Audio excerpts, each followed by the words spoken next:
3 enquêtes qui sont faites sur les impétrants. Donc on ne rentre pas comme ça aussi facilement. Quand on veut rentrer dans un syndicat ou un parti, il suffit de signer un bulletin d'adhésion.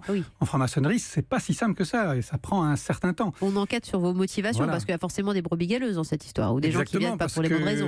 Encore une fois, comme l'a dit Roger Daché, il y a des motivations symboliques, il y a des motivations humanistes, mais il y a aussi un troisième type de motivation, parfois pas toujours honorable, où on cherche par intérêt à rentrer en maçonnerie, soit parce qu'on se dit que ça va favoriser sa carrière professionnelle, soit parce qu'on se dit que ça va permettre de faire, sauter des PV, avoir un rendez-vous chez un spécialiste plus rapidement. Oui, on se dit ça. Alors certains ne durent pas longtemps parce qu'ils se rendent compte que ça marche pas tant que ça.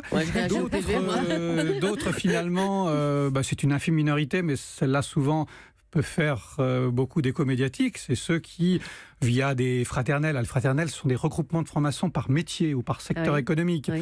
Il y en a dans la police, dans l'armée, il y a des fraternelles judiciaires, il y a des fraternelles du BTP. On peut se demander d'ailleurs ce qu'ils font ensemble, à part éventuellement se favoriser certains marchés. Et ces ententes fraternelles, parfois, vont jusqu'au délit, aux ententes délictuelles.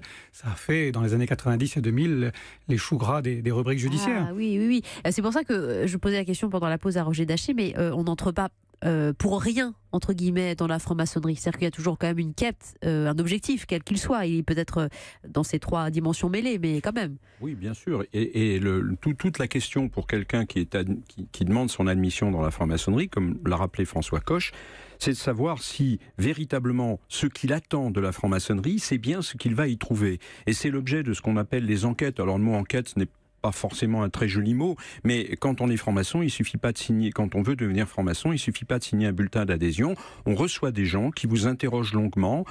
Ces entretiens font l'objet d'un rapport d'entretien qui est discuté par la loge qui souhaite éventuellement vous recevoir. Un vote intervient et vous pouvez être accepté, refusé, ajourné. On peut vous demander des précisions. Mais l'objet de ces enquêtes, c'est simplement de s'assurer que pour vous, la franc-maçonnerie est ce qu'il vous faut. La franc-maçonnerie n'a pas pour fonction de recruter tout le monde. Il suffit pas. Sinon, on ne ferait pas d'enquête. On vous dirait, signez là, faites un chèque et vous êtes membre. Ce n'est pas du tout comme ça que ça se pose. Eh bien, Valérie,